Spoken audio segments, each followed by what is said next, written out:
Taking Florida by storm. Hey guys, it's Zach, and in this video I'm going to be bringing you my top 3 moments from the 3rd episode of Heroes of Cosplay. This time around we're introduced to 2 new male cosplayers and a never before seen look at a character from an upcoming Dragon Age game.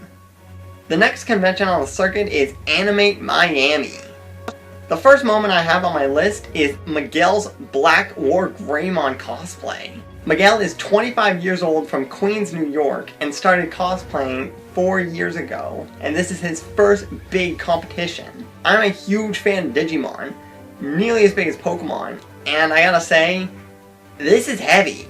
Plus, it's really encouraging to see a male cosplayer on the show who started around the same time I did. Miguel started cosplaying when he was 21, which is pretty much the exact same age I started, so seeing what he can do, I'm just wondering how long before I'm at that level. The second of my top 3 moments is when Carl turns into the mannequin from Silent Hill. Carl is 23 years old and started cosplaying when he was 19, so also 4 years ago. His costume is really creepy and convoluted, but it turns out fantastic.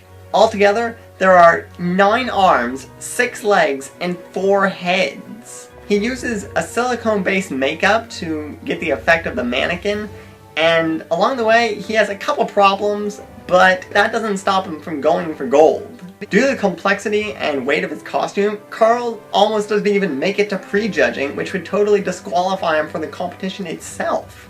Luckily, he makes it just in time, and the judges, Yaya Han being one of them, looks really impressed. I'm excited to see what Carl comes up with in future episodes. The third of my top 3 moments in this episode is when the cosplayers meet up right before the competition. It really shows the cosplaying community at its finest.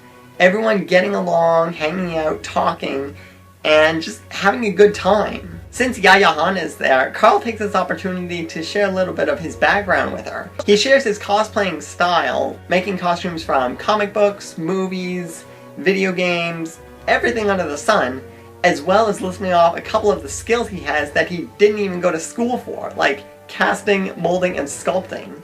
Those are really going to help him out in the long run, and it was really smart of him to mention those things while Yaya was there. Of course, now the bar is going to be raised.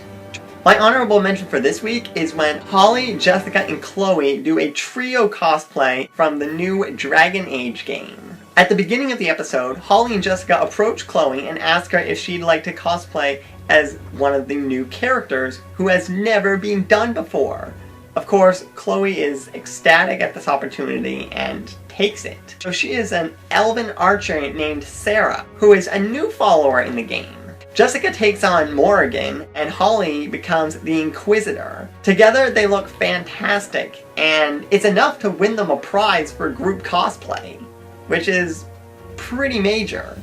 That's it for my top 3 moments from the Animate Miami episode of Heroes of Cosplay. Now I want to hear from you guys. What age did you start cosplaying at, and what are some skills that you self-learned? I've just started to scratch the surface of this new fandom, so I have a lot to learn. Right now, I'm at the Canadian Cancer Society's Relay for Life, cosplaying as Paratrooper on the EV Gamers team. I'll have a vlog up in the next couple of days so you guys can see how awesome the event was, and maybe even go into one in the future if you haven't been to one before.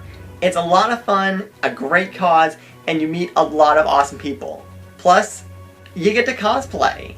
And I thought the costumes at Ottawa Pop Expo were top shelf. If you want to see the recap video I did on that, click the thumbnail on screen. Don't forget to subscribe to ZXK77 to get notifications on all of my recap videos, Geek Speaks, and all the other videos that I do. That's all for right now. I'll see you after the relay.